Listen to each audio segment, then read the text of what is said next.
सनातन धर्म के धर्म शास्त्रों में मौन का अत्यधिक महत्व बताया गया है।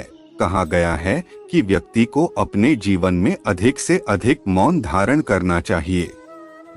मौन की व्याख्या इस प्रकार से की गई है कि जिस व्यक्ति में मौन धारण की विशेषता है वह अपने जीवन में बड़े से बड़े विवाद जल्दी सुलझा सकता है। बेवजह बोलने की अपेक्षा मौन धारण उत्तम है, यानी कि व्यक्ति को अपने जीवन में सम्यक और शुद्ध शब्दों का प्रयोग करना बेहद आवश्यक है। मौन धारण करने से हम अपने अंतर्मन से संपर्क में रहते हैं और हमारी मानसिक स्थिति संतुलित रहती है।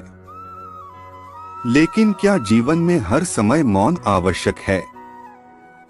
क्या केवल मौन धारण करना ही समस्या का समाधान है?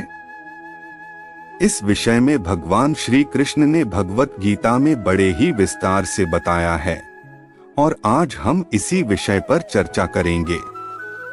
भागवत गीता के प्रथम एवं द्वितीय अध्याय के अनुसार भगवत गीता के प्रथम अर्जुन विषाद योग एवं द्वितीय सांख्य योग अध्याय में भगवान श्री कृष्ण ने मौन एवं प्रतिकार की परिस्थितियों का वर्णन किया है। यानी कि भगवान श्री कृष्ण ने बताया है कि हमें किस परिस्थिति में बोलना है एवं किस परिस्थिति में हमें चुप रहना है। यह ज्ञान भगवान श्री कृष्ण ने उस समय दिया था जब युद्ध भूमि में खड़ा अर्जुन अपने सगे संबंधियों का खून बहाने से मना कर दिया था। अर्जुन का कहना था कि अपने दादा और गुरुओं को इस प्रकार युद्ध भूमि में देखकर उसका मन विचलित हो उठा है और उसमें उनका वध करने की हिम्मत नहीं है। उस समय भगवान श्री कृष्ण ने अर्जुन को अपने अमृत ज्ञान के द्वारा मार्गदर्शन दिया था। भगवान श्री कृष्ण के अनुसार जीवन में हर समय मौन बेहद आवश्यक है। बेवजह बोलना किसी प्रकार से ठीक नहीं कहा जा सकता, लेकिन हमें हमारी चुप्पी उस समय तोड़ देनी चाहिए जब हमारे अधिकार का हनन हो रहा हो। यदि कोई व्यक्ति हमारा अधिकार छीनने की चेष्टा करता है तो उस वक्त हमारा आवाज उठाना बेहद आवश्यक है। यदि बात हमारे हक की हो और हमारे साथ अन्याय होता प्रतीत हो तो उस समय मौन ठीक नहीं कहा जा सकता। भगवान श्री कृष्ण आगे कहते हैं कि यदि हमारे चारों ओर पाप बढ़ रहा है, हमारा शोषण हो रहा है, हमारे भावनाओं का सम्मान नहीं किया जा रहा, तो ऐसे समय में हमें आवश्यक रूप से अपनी चुप्पी तोड़नी है। हमारा दुश्मन चाहे जो भी हो, लेकिन ऐसे समय में हमें उसका प्रतिकार करना आवश्यक है। यदि आप ऐसी स्थिति में अभी आवाज नहीं उठाते हैं तो आप किसी मृत शरीर से कम नहीं हैं। गीता ज्ञान के अनुसार जब बात हमारे सम्मान की हो, हमारे आत्म सम्मान की हो और हमारा पक्ष सत्य है, तो ऐसी स्थिति में दुष्ट का प्रतिकार करने में कोई समस्या नहीं है। जब हमारे परिवार जनों पर किसी प्रकार का संकट छाया हुआ हो लेकिन हम फिर भी चुप हैं, तो शायद हम डरपोक हैं। यदि हम ऐसे ही साथियों में भी आवाज नहीं उठाते हैं तो इसका आशय यह हुआ है कि हमारा ज़मीर मर चुका है। वास्तव में हमारा दमन शुरू हो चुका है और इसी के साथ बहुत जल्दी हमारे जीवन का पतन हो जाएगा।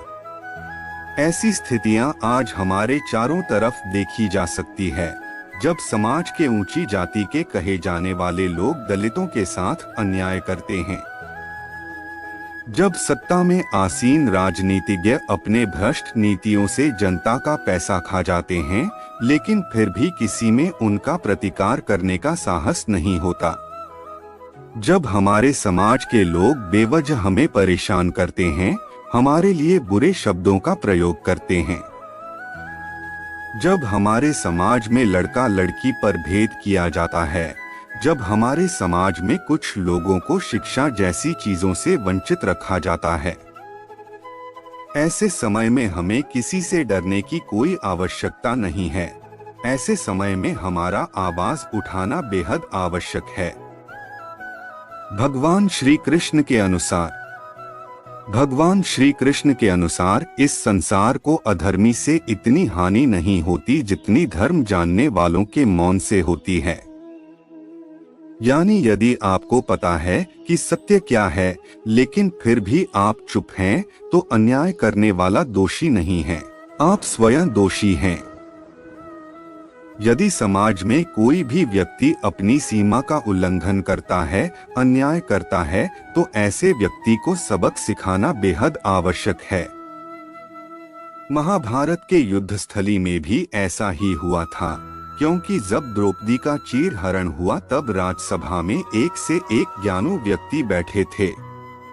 उस समय दरबार में पितामह भीष्म, द्रोणाचार्य, कृपाचार्य, अंगराज कर्ण समेत शक्तिशाली और धर्म जानने वाले व्यक्ति थे, लेकिन किसी ने भी दुष्ट दुर्योधन को रोकने का प्रयास नहीं किया।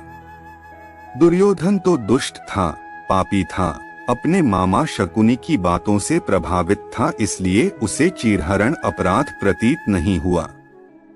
लेकिन यदि उस समय राज्यसभा में आसीन ज्ञानी अपनी चुप्पी तोड़ते और दुर्योधन का प्रतिकार करते तो शायद महाभारत जैसा विकराल युद्ध नहीं होता जिसने पूरी मानवता को संकट में डाल दिया था।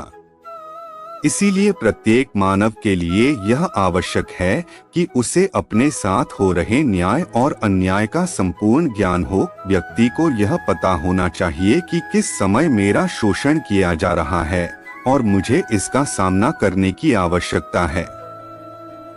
यदि ऐसा नहीं किया जा सकता तो ऐसा व्यक्ति अपने जीवन में कभी सफल नहीं हो सकता।